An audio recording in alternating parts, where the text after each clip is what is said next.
I want my money back. The money that your husband and his 10 friends stole from me. With interest. $160 million over 3 years. It's a lot of vig. Stand by. And roll sound. Rolling. Let's watch, please. Starting today's work, this is scene 52. A&B cameras now in use, and it's take one. Ready and action. No, hold on now. Sure, I mean, people already talking, calling us Ocean 11. But who decided that? I'm a private contractor. If we were going to do a sequel, we wanted to do one with a good script, because we're not remaking Ocean's 11 again. It doesn't just work having everybody back in the room. There has to be sort of a reason to have it. Warner Brothers sent me a script, which they thought might be right for George and Brad, and they asked me to read it to see if I'd produce it. I read it, and I thought it was a terrific idea for Ocean's 12. I got a call from Jerry saying, listen, I just got sent this script called Honor Among Thieves that George Nofi's written, and I think there's some elements in it that you're really going to respond to. And then Steven read it and said, there is a way to take this script and adapt it for our purposes and make it Ocean's 12. And with some adjusting, we could fit the storyline into what it is that Steven wanted to do as a sequel. Continue on scene 52, R. Roger, A&B cameras, take two. I had a feeling that if we came up with a good idea, that we could get everybody back, because they were excited about the possibility of working together again if we could find a piece of material that was going to deliver in the same way as the first film. Well, after doing the first one and coming out of that experience, having had so much fun, and it wasn't that hard to convince people to come back. It wasn't hard to bring him back. It was very easy to bring him back. They all wanted to come back. Nobody said no to the movie. They were all there in a second. I think it was a contractual thing for everyone because no one wanted to work with each other, but our arms were twisted, really. Oh, you mean the story? In the story, why do we get back together? I think... At the beginning of the story, Benedict shows up. This? You couldn't see this? And he's found out that the 11 of us ripped him off. And he gives us 2 weeks to get his money back with interest, or he's gonna send us to jail. Or worse. The character's gonna stay involved. Like, there's only really two ways. You either join him or kill him. You can't rob a guy like Benedict and expect for it just to be over. You know, Benedict is not a guy that you mess with and just get over and go hee-hee-ha-ha about. Oh, Terry. You know, somebody got to pay the price in this. Let's get back on the topic. Based on what we stole, plus interest, how much does everybody owe? $17.34 million. Assuming Benedict gives us prime plus one, which I doubt, figure 19 to be safe. Okay, 19 each. Anybody got that? I have my share of the money to return to him. However, my brother, who's a delinquent, he spent all his money. 14. You spent all the $5 million? Yeah, I did. You can start with me in front of everybody? So it puts us in a bind, along with some of the other guys who, everyone has spent a little bit of their money. 8. I spent about $1 million. I'm like 9.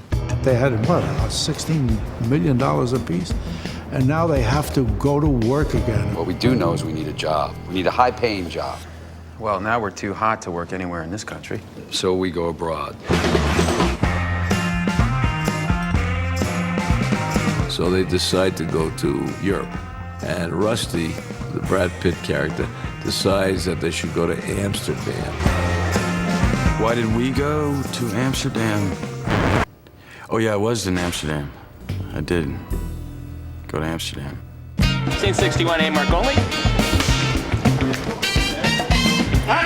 The fact that we're unemployable should never enter your mind. Otherwise, you're wasting your time and his. And if you mention Benedict, don't mention... Damn it. First job is going to be stealing this document from this recluse. But that's for small beans. 2.5 million euro. Wait, each? No. We needed a little startup money. We needed to get back in the swing of things, so we pulled off one quick one. Didn't end up being so quick. There's a bit of a mystery about why Amsterdam, and we discover that there's an ulterior motive on Rusty's part. Isabella Lahiri is a Europol agent with a history of being around thieves. She's on a fast track to get this thief when the Ocean guys come along.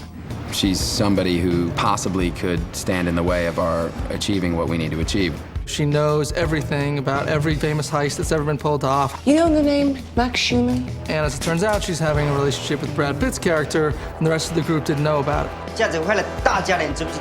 And you lied to her. Well, I know she plays this gorgeous femme fatale very well. I'm just saying, look a little deeper. Isabel is a thorn in our side and the wrong person to be, quote unquote, in bed with. That means it's yes. Well, you better. Yeah. We come to find out that we were set up by a master thief in Europe, Europe's greatest thief. To lure. This I do know because I met him. He's played by Vincent Cassel, and he is a better actor than all of us. This film was lucky to have him. Let me tell you, or it would have really been a disaster. A complete and utter debacle. He's a shyster, but he's a dangerous shyster. And this guy is very impressive. He's rich, he's spoiled, he's very arrogant, very stylish, smart, trained. He's an antagonist, of course, but he's not bad. Actually, he's more or less like them. Quelle joie et quelle surprise de vous voir ici. Mr. Ocean. He wanted the chance to determine who, in fact, was the greatest thief in the world. Is it him or is it the 11 of us? Because he feels like the Benedict job was a fluke. The problem is Toulour has an enormous ego. I mean, he realizes that it's impossible to compare two different crimes, that the only way to really prove who's the best is to go after the same thing at the same time. And this is why he wants to go head-to-head with these guys. What are we stealing?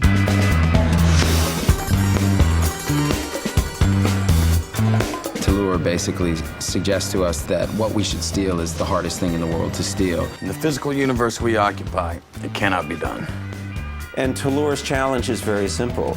This object is going on display on a Monday. Your deadline with Benedict is on a Wednesday. You have 48 hours to steal this thing.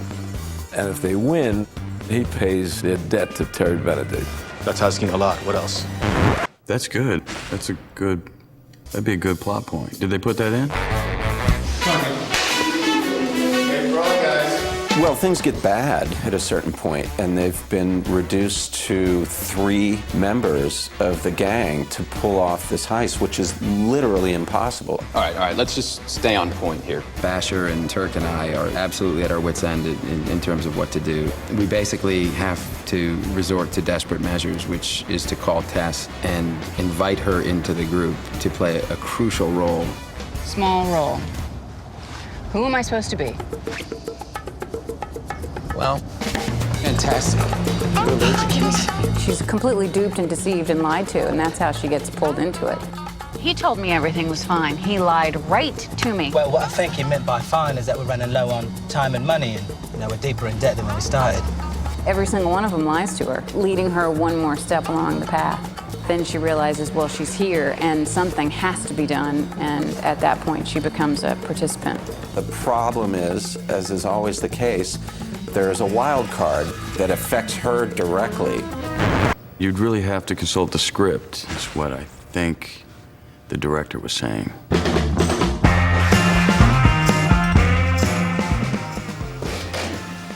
Sorry, hold on.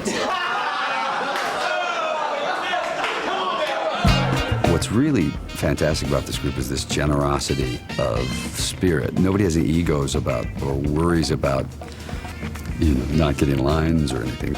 You'll see Matt and Brad in a scene together, and they're both sort of actively trying to let the other person have the scene. Can I ask you something? You ever notice that? If you're gonna ask me a question, give me time to respond. Unless you're asking rhetorically, in which case the answer is obvious, yes. Okay, can I ask you? Yes. Thanks. That doesn't happen all that often. It's just really fun, sweet people enjoying what they do. Clooney, Damon, enough with the nice guy thing. I mean, come on. What strikes me is just how fun and easy this can all be. Not fun to the point that we don't take our work seriously and we don't enjoy collaborating as actors together, but it's just a wonderful energy. Everyone's so happy to be here. When the camera's not rolling, they're either singing, I really need you tonight, dancing, or sparring, boxing, or just reminiscing. I mean, it's sort of sickening. They have so much fun, and they're getting paid for it. We did manage to get an enormous amount of work done. That's the baffling mystery of this group. I don't know how we have so much fun and get so much work accomplished at the same time. My girl does want to party all the time. Party all the time. We're a little bit like a family now. And especially enjoyed seeing this chemistry come to life. And I'm having even more fun this time. It was a ball. I mean, it's kind of cliche to say, I love all the guys, but everybody is, really unique and different, and every day on the set, we're just laughing. It makes for the atmosphere that you feel around here. And it's too bad that every movie can't be like this, because this is a great working environment. So let's presume from a guideline. Damn it, why can't I talk? I would like to say that I've had the time of my life on this one, but I can't, which is really frustrating for an artist like myself. We got all that recorded, my friend. The first film was like a throwback to the 70s films. This feels more like a 60s film, but it feels really fun, and it seems like it has a great sense of humor in it. It's madness. Yeah, it's crazy. It's Italian television crazy. This Ocean's 12 is very different from Ocean's 11 because you never know who's scamming who.